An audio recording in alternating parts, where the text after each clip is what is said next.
Dieu veut que tu vives pleinement.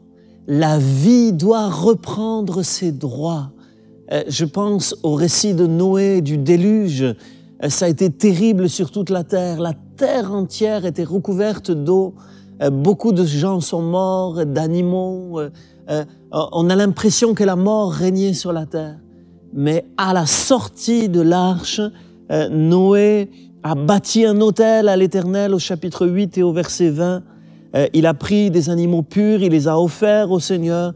L'Éternel a senti une odeur agréable et l'Éternel a dit « Je ne maudirai plus la terre à cause de l'homme ». Et il sait que les pensées du cœur de l'homme sont mauvaises depuis sa jeunesse.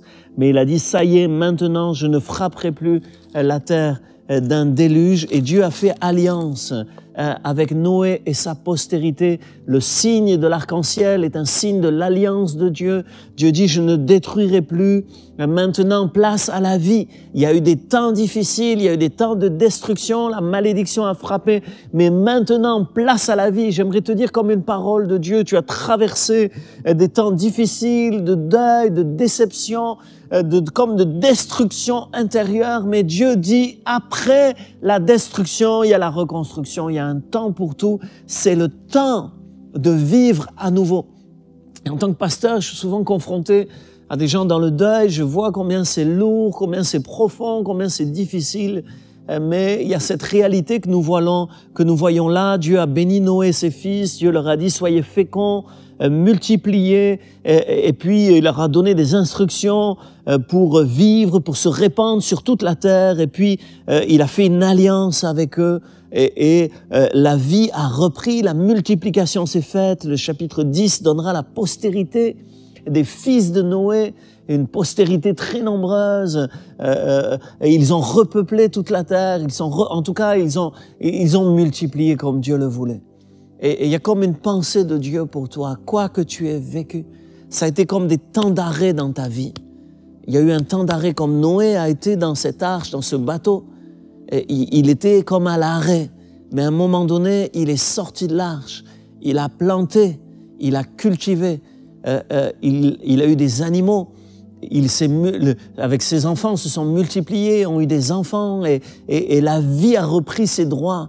C'est comme un terrain, la terre des fois est brûlée. C'est en friche, tout a été brûlé et on se dit mais c'est fini, c'est la mort, c'est cramé. Et peut-être tu t'es dit c'est cramé, c'est fini pour moi. Mais il y a quelque chose d'extraordinaire que l'on voit dans le récit de Noé, mais que l'on voit dans la nature aussi.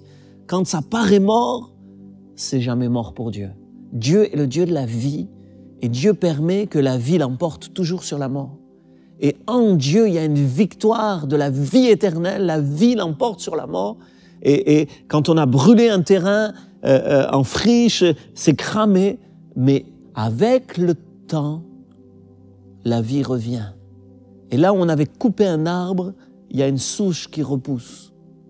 Là où on avait arraché toutes les fleurs, c'est le mystère de la vie, les vents, les semences. Ça repousse spontanément.